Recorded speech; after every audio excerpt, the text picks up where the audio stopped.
اعوذ باللہ من الشیطان الرجیم بسم اللہ الرحمن الرحیم الحمدللہ والصلاۃ والسلام علی رسول اللہ وعلی آلہ وصحبہ اجمعین اما بعد رب اشرح لی صدری ویسر لی امری واحلل عقدۃ من لسانی یفقہوا قولی السلام علیکم ورحمۃ اللہ وبرکاتہ۔ جزاکم اللہ خیر۔ آج کا ٹاپک بہت زبردست ہے بیکاز مجھے بہت ای میلز بھی آ رہی تھی اور لوگ یہ پوچھ رہے تھے کہ کوئی گناہ ہو جائے تو اس کی معافی کیسے مانگی جاتی ہے، اور چونکہ لاسٹ ٹاپک جو ہے وہ ایمان کے اوپر تھا کہ فیتھ کیا ہوتی ہے، فیتھ کو ڈیولپ کیسے کرتے ہیں، ایمان والا کون ہوتا ہے، مومن کون ہے، اور ایمان کو بڑھانے کے طریقے۔ تو ظاہر ہے کہ اگر ہم نے ایمان والا بننا ہے، نیک بننا ہے، تو اس کے لیے توبہ بہت ضروری ہے، اور ہر بندہ جو ہے وہ گناہ کرتا ہے۔ رسول اللہ صلی اللہ علیہ وسلم نے فرمایا کہ every son of Adam commits sin, ہر بچہ آدم علیہ السلام کا گناہ کرتا ہے، but the best are those who repent, لیکن سب سے بیسٹ وہ ہیں جو ریپینٹ کرتے ہیں۔ لیکن ریپینٹنس کا ایک طریقہ ہے، ریپینٹنس کی کچھ کنڈیشنز ہوتی ہیں، اور توبہ کرنے کے بعد ایک لائف سٹائل کے مطابق چلنا ہوتا ہے۔ تو بہت سے لوگ توبہ کرتے ہیں، ڈیلی بھی کرتے ہیں، ریپینٹنس بھی کرتے ہیں، لیکن اس کے باوجود وہ گناہ نہیں چھوڑ پاتے، اس کے باوجود وہ صحیح راستے پہ نہیں آ پا رہے ہوتے۔ تو واٹ از دیٹ میتھڈ؟ وہ میتھڈ کیا ہے؟ کچھ ایسی احادیث آپ کو سناؤں گا جو بہت یونیک ہیں۔ احادیث ایک بہت بڑا خزانہ ہے، اگر ہم حدیث کو کبھی سرچ کرنے بیٹھیں، ڈیپ کریں، تو ہمیں ایسی ایسی باتیں پتہ لگتی ہیں کہ بندہ ریگریٹ کرتا ہے کہ یہ مجھے بچپن سے کیوں نہیں پڑھائی گئی۔ تو انشاءاللہ آج وہ حدیث بھی سامنے رکھوں گا، اور پھر کچھ سٹوریز آف ریپینٹنس سناؤں گا آپ کو، بہت موٹیویشنل، کہ تاریخ میں کچھ ایسے لوگ گزرے جنہوں نے ایسی ریپینٹنس کی کہ اس کے بعد وہ گناہ کی طرف نہیں پلٹے۔ All of this will motivate انشاءاللہ۔ تو سب سے پہلے امپورٹنس آف ریپینٹنس، اور ریپینٹنس کیوں کرنی چاہیے، اس پہ قرآن مجید کی کچھ آیات آپ کے سامنے رکھوں گا۔ سورہ نور چیپٹر 24 ورس نمبر 31 میں اللہ سبحانہ و تعالیٰ فرماتے ہیں کہ اعوذ باللہ من الشیطان الرجیم وَتُوبُوا إِلَى اللَّهِ جَمِيعًا أَيُّهَا الْمُؤْمِنُونَ لَعَلَّكُمْ تُفْلِحُونَ، اور تم سارے کے سارے اے ایمان والو، تم سارے کے سارے اللہ تعالیٰ کی طرف ٹرن کرو ان ریپینٹنس، اللہ تعالیٰ سے توبہ کرو، اللہ تعالیٰ سے مغفرت طلب کرو، لعلکم تفلحون، تاکہ تم لوگ فلاح پا سکو۔ ثابت یہ ہوا کہ توبہ جب انسان کرتا ہے تو فلاح کی طرف آتا ہے، سکسیس کی طرف آتا ہے، فلاح پا لیتا ہے۔ اسی طرح سورہ حجرات چیپٹر 49 ورس نمبر 11 میں اللہ تعالیٰ نے کہا، کافی لمبی آیا ہے لیکن میں وہ کوٹ کر رہا ہوں، وَمَن لَمْ يَتُبْ فَأُولَٰئِكَ هُمُ الظَّالِمُونَ، کہ بے شک جو بھی توبہ نہیں کرتا، and whoever does not repent then it is they who are the wrongdoers، یہی لوگ پھر ظالم ہیں۔ یہ کون لوگ ہیں جو توبہ نہیں کرتے ہیں؟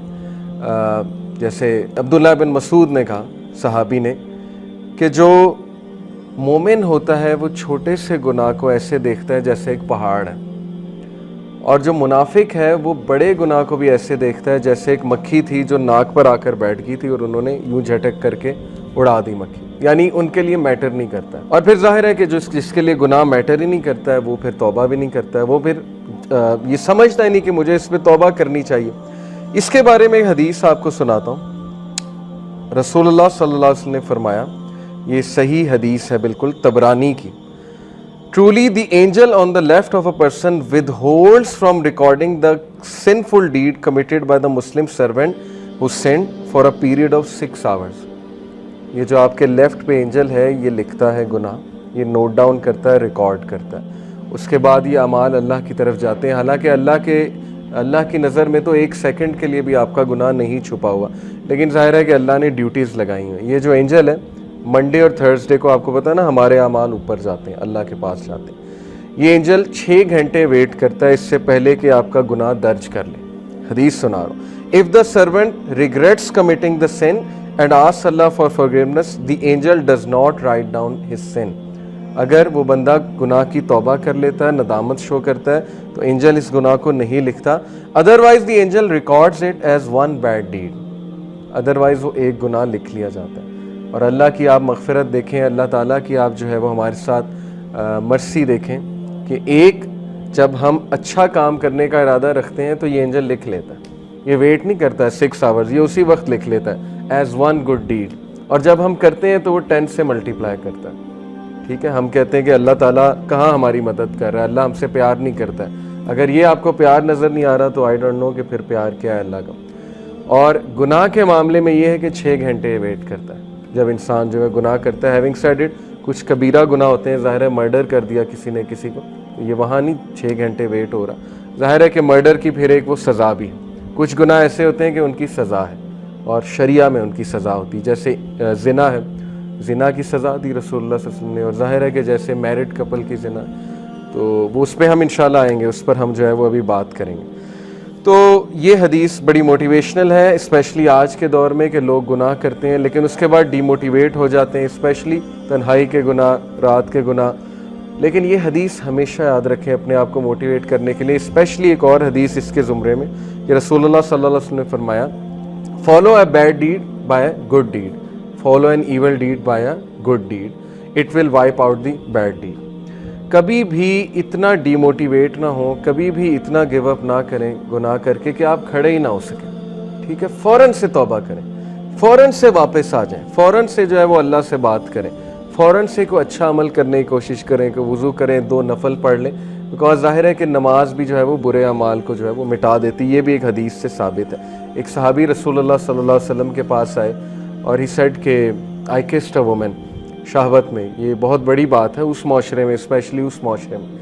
تو رسول اللہ صلی اللہ علیہ وسلم نے خاموشی اختیار کی اور رسول اللہ صلی اللہ علیہ وسلم نے سمپلی انہیں کہا کہ آپ ظہر کی نماز پڑھیں ہمارے ساتھ. اس کے بعد وہ آیت نازل ہوئی کہ ویریلی گڈ ڈیڈز ایکسپیل دا ایول ڈیڈز, قرآن کی آیت ہے. تو رسول اللہ صلی اللہ علیہ وسلم نے بلایا اسے کہ یہ آیت آپ کے اس ایکٹ پر نازل ہوئی ہے. تو وہ بہت خوش ہوا وہ شخص, یعنی کہ اس سے ثابت ہوا کہ نماز خصوصاً مردوں کے لیے جو باجماعت نماز ہے وہ ایول ڈیڈز کو مٹا دیتی ہے, ایکسپیل کر دیتی ہے, رائٹ. تو یہ جو آیت میں پڑھ رہا تھا سورہ حجرات کی, اس کے میں نے پرسپیکٹو میں آپ کو یہ احادیث سنائی, کیا کہ ہو ایور ڈز ناٹ ریپینٹ, اگر اس سب کے بعد بھی ایک بندہ توبہ نہیں کرتا تو پھر ہم الظالمون, وہ پھر واقعی ظالم, کہ جب کہ اللہ نے اتنے موقع رکھے ہوئے ہیں کہ تمہارا ایک گناہ جو ہے وہ ہو رہا ہے, بلکہ اس سے پہلے بھی ویٹ ہو رہا ہے 6 گھنٹے کہ یہ کر لے. اسی لیے رات کو سونے سے پہلے توبہ کر کے سویا کریں. یہ کتنی ڈینجرس چیز ہے کہ آپ رات کو گناہ کر کے سو جائیں اور اس کے بعد آپ کی موت ہو جائے اور آپ کو جو ہے وہ جاگ ہی نہ آئے. یعنی ظاہر ہے 6-7 گھنٹے تو بندہ سوتا ہے, یعنی اس کی توبہ ہی نہیں ہوئی, جو گناہ وہ کر کے سویا پھر اسی میں انسان کی موت آ گئی. تو یہ بہت ڈینجرس بات ہے, اس لیے جب بھی گناہ ہوا تو اس کو فوراً سے معافی مانگے. پھر قرآن کی چیپٹر 66 سورہ تحریم, اس میں اللہ تعالیٰ اگین ایمان والوں سے مخاطب ہے ہم سے, یا ایھا الذین آمنوا توبوا الی اللہ توبۃ نصوحا, اے لوگوں جو ایمان لائے ہو, repent to Allah with sincere repentance, اے لوگوں جو ایمان لائے اللہ کی طرف رجوع کرو with sincere repentance. What is meant by sincere repentance, یہ اگلا ٹاپک ہے. اس پہ حضرت علی کا اور حضرت عمر کا, غالباً حضرت عمر کا میں آپ کو کال بھی سناؤں گا کہ سنسیئر ریپینٹنس سے کیا مراد ہے. اور اللہ تعالیٰ بار بار یہ ہماری توجہ اس طرف دلاتے ہیں کہ سنسیئر ریپینٹنس کرو اگر ریپینٹنس کرنی ہی ہے. پھر سورہ نوح میں بہت زبردست جو ہے وہ بات آئی ہے. سورہ نوح میں حضرت نوح علیہ السلام اپنی قوم کو کہہ رہے ہیں کہ تم اللہ کی طرف پلٹو اور اللہ تعالیٰ سے توبہ کرو, اور اس کے پھر حضرت نوح نے فائدے گناتے ہیں. یغفر لکم من ذنوبکم ویؤخرکم الی اجل مسمی ان اجل اللہ اذا جاء لا یؤخر لو کنتم تعلمون. Allah will forgive you of your sins and delay for you a specified term. Indeed the time set by Allah, when it comes it will not be delayed. پہلا فائدہ کہ اللہ تعالیٰ تمہارے گناہ معاف کر دے گا, اور اس کے بعد جو ہیں وہ انہوں نے جو ظاہر ہے انہیں بینیفٹس گنائے وہ یہ کہ تمہاری اولاد اس میں برکت آئے گی, تمہارے مال اس میں برکت آئے گی, تمہاری اکانومی بہتر ہوگی, اللہ تعالیٰ جو ہے وہ تم پر بارش برسائے گا.